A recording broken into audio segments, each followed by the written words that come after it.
just you get to choose. Right? Like here's the scenario. The environment gives us something which can be perceived as negative, can be perceived as not working, can be perceived as problematic. The world's ending. So we get to choose to see it like that, or we get to choose to see it as an opportunity. So clearly that it's my responsibility now to do that for other people. If I have information and, other people's success is my success and vice versa. Because you know what? Like the challenges or the roadblocks are the journey themselves. There's no big things. It's all little things compounding on top of each other.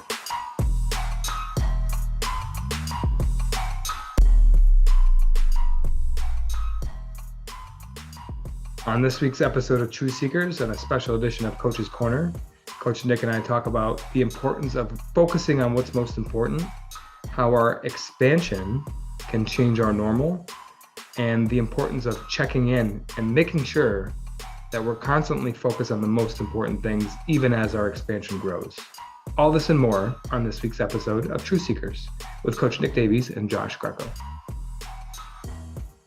Welcome to another edition of Truth Seekers, Coach's Corner, Coach Nick Davies, Coach Josh Greco, full steam ahead, full charge, more progress, more abundance, more success happening every day, expanding into the future. And as we expand, there's even more possibilities, Coach. This is crazy. What's going on here? What's a good word with you? Crazy possibilities. Yeah, always crazy possibilities. I wonder, like how often are we defining what crazy means? I find out crazy is one of those words that can tend to go either way. Crazy good, crazy bad. Like sometimes people would use busy like that as well. Busy like busy good, busy bad. Or is it, okay, it's just so important to realize that, everyone's got a different meaning they're giving to things. And, it's like, for me, crazy is a leverage. It's powerful. It's like it's a part of it's part dream. It's part like openness. It's part energy. I think that's kind of how it fits together for me. If I think about what's crazy. Where'd you go with that?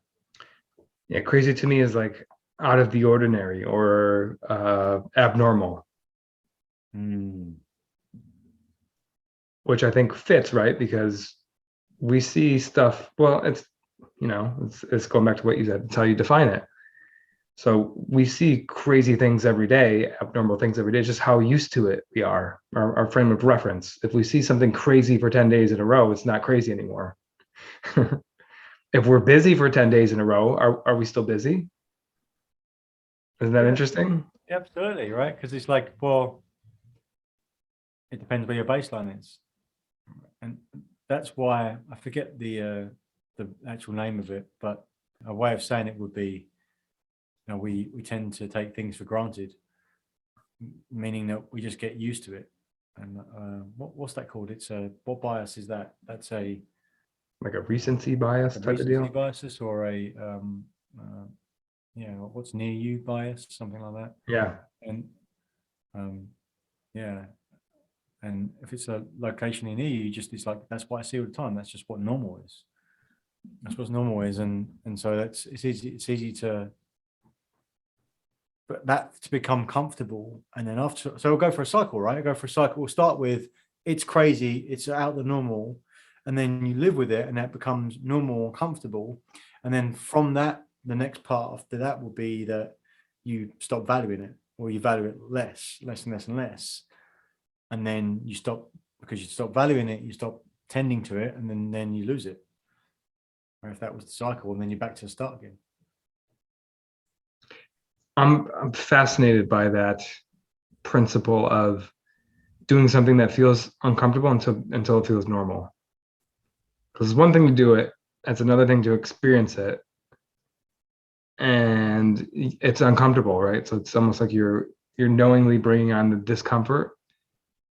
Because it's going to benefit you, right? Like, so think of a calendar, right? So if you're busy with your schedule, and if busy becomes your norm, what does that mean? If you're busy with the right things, we should clarify. So you're very clear on the activity. So you do a whole bunch of those activities. It feels overwhelming at first. And then there's that lag of what the results come through what it means for you. But as long as you can maintain that and feel normal, you're going to produce more and more efficiently at the same time. Yeah, 100%. And to your point, you've got, it starts with the assumption that what you're doing is the right things. But even then, you get, well, maybe that's the scary part, right? Like the opposite is that you get what you tolerate. And that's why pain's such a great motivator, but it doesn't last forever, because we can tolerate things, we can endure really well.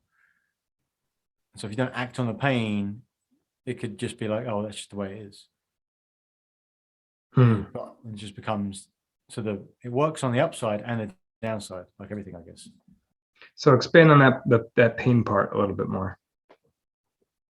So if you've got something that is an experience in your life which you don't want to have, you get the pain, like, screw that, I don't want that to happen.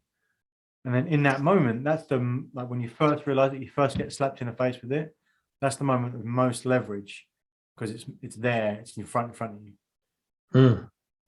You're not used to it yet. You're not used to it yet. So if you go experience that same pain the next time, it's not going to be quite as impactful as the first time. And that's going to scale down, and you're going to get used to dealing with something you don't want. That's just the way it is. That type of situation. Oh yeah, but that's just life. Interesting. So you're saying the most advantageous time to act is when you first experience it, because that's when the pain is the greatest. Yeah. Well, now is always the right time, regardless. But absolutely, because pain, we'll start to endure it, and we'll start to think it's normal, right? Think about it. You get what you tolerate. Everything in your life that you don't want is only there because you tolerate it being there. The upside of that, the other way around, is like we get what we must get. That's to go towards something. We get what we tolerate is everything that you don't want in your life right now is there because you tolerate it being there. Yeah, why do we do that? Crazy, huh? That is the pain and pleasure thing, right? It's not important enough. There's not enough pain. Or there's not enough leverage to start you to move away, and then there's not enough pleasure to move you towards. All right, so maybe let's give an example of something that is so painful that the first time we experience it, we do something about it right away. And then maybe another example of like something that we've gotten used to, or that is not so painful, but we just put up with and deal with. Anything come to mind? I mean, it could be anything, right? And you also have got to give context as to when you're looking at it from, like, because without being aware of the concept itself, then you're going to get hit with a bunch of that stuff because you're not realizing what you need to do. Right. Relationships are important way to think about it as well. Like, so someone that you're close with, where the first time that you don't do something that you thought was the best thing to do, that's in your integrity in that moment, there's a little bit of like pang of like hurt to do that. Realize that like you didn't step up to do the right thing. The next time that opportunity presents itself, it's going to be a little bit easier to not do the right thing. If you didn't do it right in that moment, then every single time you don't do it, it's infinitely harder. It's like having a simple, at the beginning of the year, a lot of clients would be setting out like, okay, have a big Q1 to set the stage for the rest of the year. A real simple example I can think of is top 25 clients, calling all the top 25 clients, having a whole quarter to do this, because that's going to be the most upside for favorable introductions. 2 a week was really the number we were looking at. I think I was right. If that number works together, but it was 2 a week. And after 3 weeks, 0 calls. And then, so what are you going to do about this client? Oh, I'm going to do 6 next week. Like, if you didn't do 2 for 3 weeks in a row, there's no way you're doing 6 next week. So not understanding the principle, and then, because think how dangerous it is, right? Because then you got to set out and that client goes and tries to do 6, doesn't. Think how much that hits their personal integrity. Right. And then, so the baseline changes for the negative. So we started off talking about stretching yourself to what's busy, and then suddenly, like, now I can do that. It's just easy. That's just the baseline. It also works in reverse, negative cycle. Interesting. Yeah, definitely fascinated by changing normal, like the reference point and the baseline really hits home for me, because you can just keep tapping into it. But is there a balance there? Because I feel like if you're always pushing the envelope, then are you always uncomfortable? Like, when do you get to enjoy or reap the benefits of some of that leveling out or new normal if you're constantly pushing and pushing and pushing? What's really helpful for me is to go the other way as well. So let's just say you're pushing hard, push hard, push hard, push hard. After a while, you're going to get resistance to, like, tired, man. I want to just not do nothing. I want to take some time out, right? First of all, there's a big distinction there between just doing it and versus being intentional to do it. That's a big thing. But I also like to play the other side. Like, okay, well, if I follow the I've done enough rule, like I've done enough, like I'm going to be ahead of wherever I thought I was going to be, then we'll follow that, because you're going to start going back the other way. And that's not going to feel good. Even if you're at a point where that really you're always going to be ahead of where you thought you were going to be, it's still not going to feel good, because you are going to retract. It's going to get less, and it doesn't feel good going backwards, right? Like, it's progress equals happiness. And so if you're not doing something to move forward or expand, whether that's like depth or width, then you're going to feel like you're not going anywhere, right? You're going to go around in circles. But there's a balance to be had for sure, but like the alternative, like there's no going. I said it to Coach Rich this morning, actually.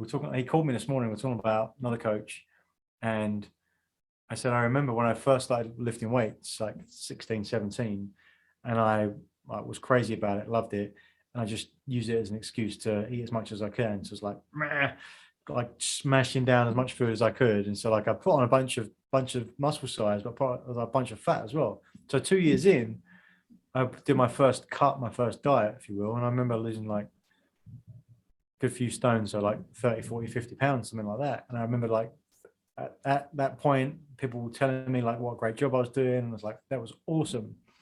And I was like, yeah, done it.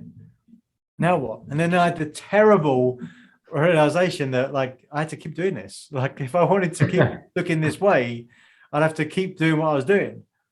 And if I wanted to go up anymore, I'd have to push more, right? There's no finish line. There's no finish line, right? And so I think we can take a lot of solace from that. Yeah, you want to intentionally give yourself space and a break and time to recoup, but there's no I'm done. That might be the best part about coaching, right? Is that you continually come back and talk about the most important things, recalibrate.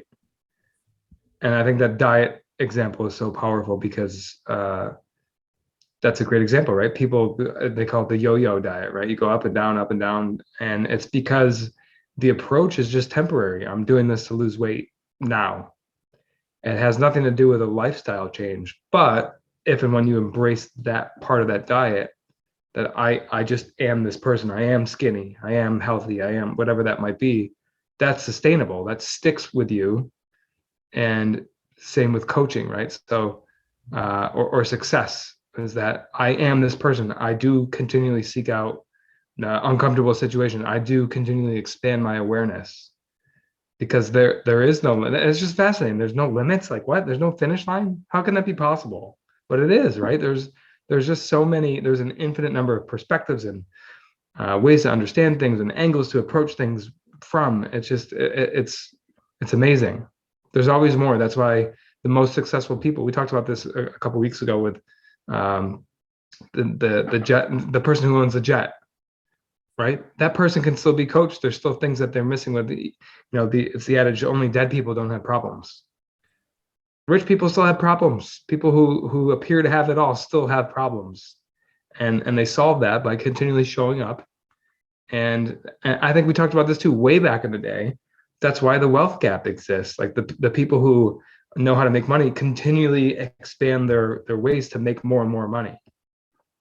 So not only is it exponential and they're growing, but the people who are not are staying right there. It's they're getting further away from the start line when those people who don't even start are just staying right there. And that's it. Yeah, absolutely. It just keeps on going. And yeah, that's why at the ends of the spectrum, there's so much difference. Like it's night and day, quite literally.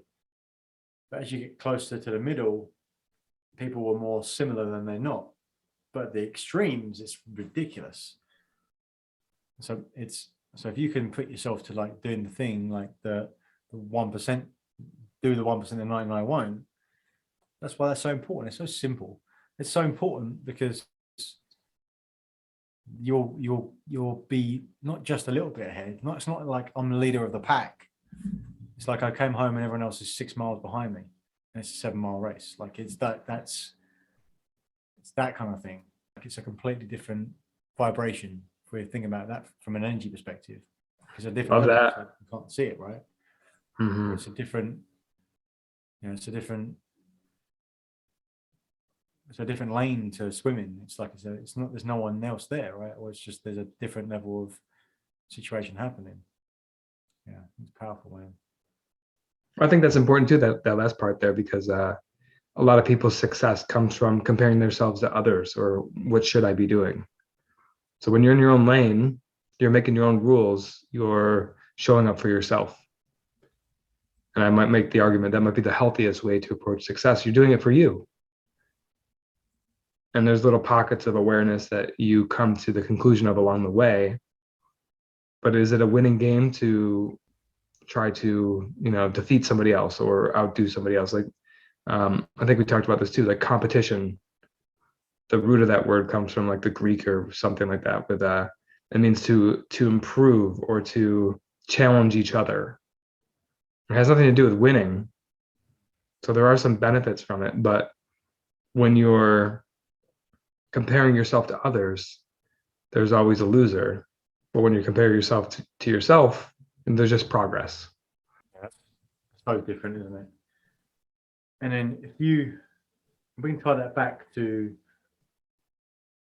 you said the yo-yo diet. It made me think, like, because it's not just in dieting, it's in every part of your life, right? Because a lot of people understand and work on it, and then it's too much, so they like back all the way off.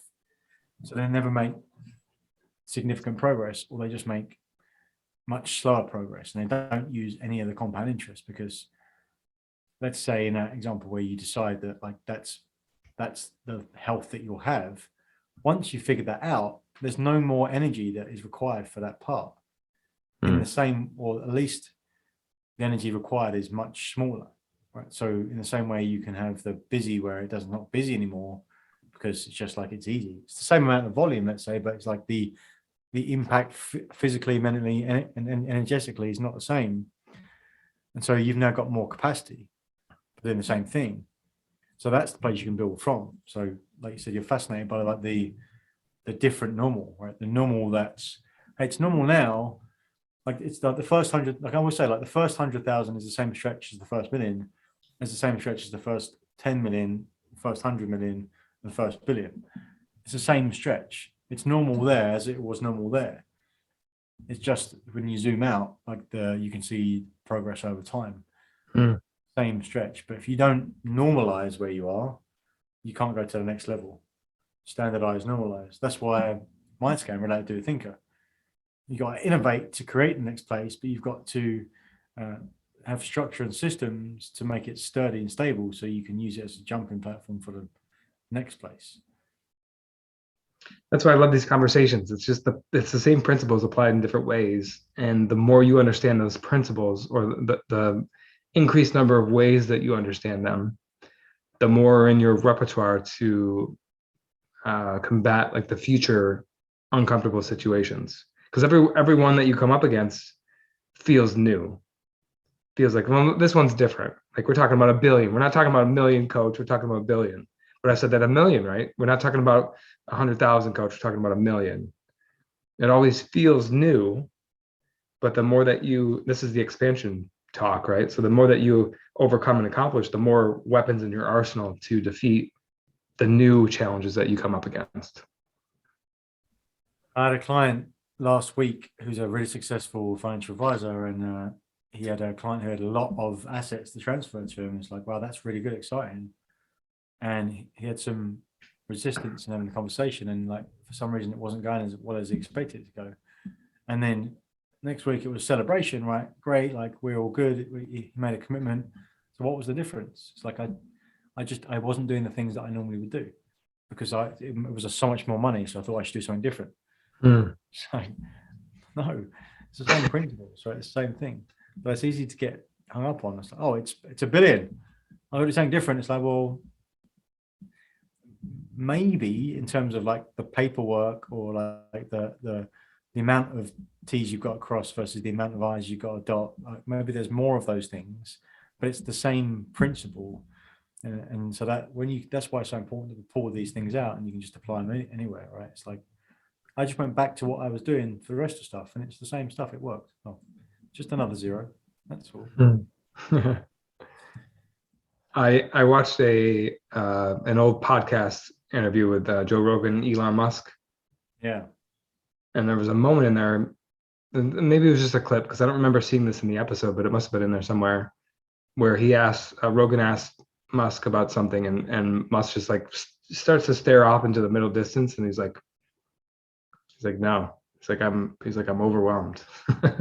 Never heard him say that before. It was like there's so much going on. He's like, I have to say no to certain things, which is funny to think about, right? So, well, by the time this comes out, this might be old news, but he's making these investments into Twitter now.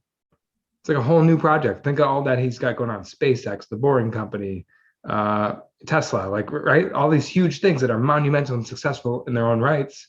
I'm sure needing his attention, right, in some way, shape, or form. And here he is just diving headfirst into another venture that's controversial, that's, going to take some work, that he's got big plans for. So he's embodying those principles, is he not? Like, it probably feels like a stretch for him with the amount of money he just pumped into that. And he just keeps going, even after that conversation. We're like, oh my gosh, got so much on my plate. I'm overwhelmed. I got to say no. I got to set barriers. Do some sort of visual on the concept of here, because like the principle's the same. And I was just thinking about how much more important it is for him to say no than it is for him to say yes. Versus if you are first starting out in any endeavor, it's so much more important to say yes than it is to say no. It's like casting a net versus fishing with a line.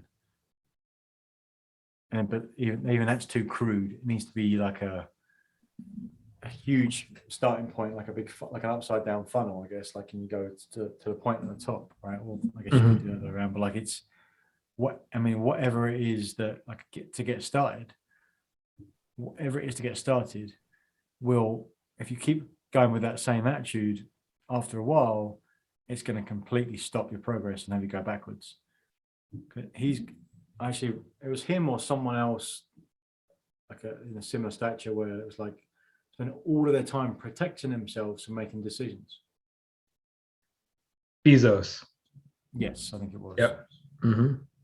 Like just having as much leverage around him to protect himself from making decisions. So when he has the space, when he has to make a decision that only he can make, then he's available to do that. Like because of, decision fatigue, just because of just the volume of stuff, right? So it's just, right. And then the principle there is then leverage versus effort, right? It's like all of the things he's got going on, back to Musk, all of those things he's got going on with all those different companies, right? He's not like making cars. He's not putting cars together. There's thousands and thousands of people that he's using as leverage. Right. But he's, no pun intended, actually pun intended, he's the one that has to launch the rocket in the first place, right? To be able to get some momentum going. But that's why it's so important, man. I see it all the time. Like even like my personal life as well. It's so important to only focus on the things that are most important. And what's frustrating about that is that it's really difficult to see the things that are most important if you're always focused on the things that are mediocre in their importance. Like this week, we're going on yet another vacation, going down to Florida on Friday. So I'm doing things like booking rental cars, booking bikes, booking an extra day in a hotel. And you might think all those stuff is great because it's family time and vacation. Oh, that's great. And yet, like, if I took all those things away, I'd have space. And imagine what I could fill it with if I'm thinking in a creative way. I don't know. I haven't got the space to think about it. I actually wrote this down in my journaling this morning, right? It's a reminder that I think some people are afflicted more this than others, but if you've got something that's 100% full and the stuff that's in that you want it a different 100% full, you can't just transfer from 100% to another 100%. You've got to take it out first. Like if you've got a cup or a bottle, right, and it's full of water, and you're like, I don't want water in there, I want beer in there. And like you open it and you start pouring beer in it, it's like, what is going to happen? You're going to get some very beery water or watery beer. It's not going to be good. Either way, it's a diluted version of whatever it is that you want. You've got to take it out first. And so you might say, like, I've got this full up with water. It's like, I don't know where I want beer or not, or juice or whatever. But then, like, I don't know until I get rid of it, and keep it damn empty until you decide what's most important. Protect your time, protect your drinks. Yes. All right. So quick wrap. My takeaway is, as I want to do, I'll steal one of your comments for my takeaway. Always constantly focusing on what's most important, because I think that is something that can ebb and flow if you're not careful with it. Like you can focus on it a little bit and then like retract and focus on other things, or get caught up in other things. And holding that standard of what's always most important in this moment, and now this moment, and now this moment, because it's generally the same, what's most important, but that'll change too as your expansion expands, for lack of a better term. So what's most important? Constantly focusing on that, figuring out a way to rig that system to where you are, and being able to catch yourself when you're not, and leveraging your coach to be able to do that too. You can't do that yourself. You've got to have a team, a system, or both, and like a circle of people that like are coaches and mentors, or people that you trust, and like that will call it tight with you as well, and not let you get away with stuff. Because one of the scariest things is when you're in a place that you know that like your eyes are open and you're moving towards what you want. When I found personally the scariest thing is like, what if I forget where I am? What if I forget that I need to push myself all the time? If I've forgotten it, I won't know I've forgotten it because I've forgotten it. That's why you need your environment to remind you.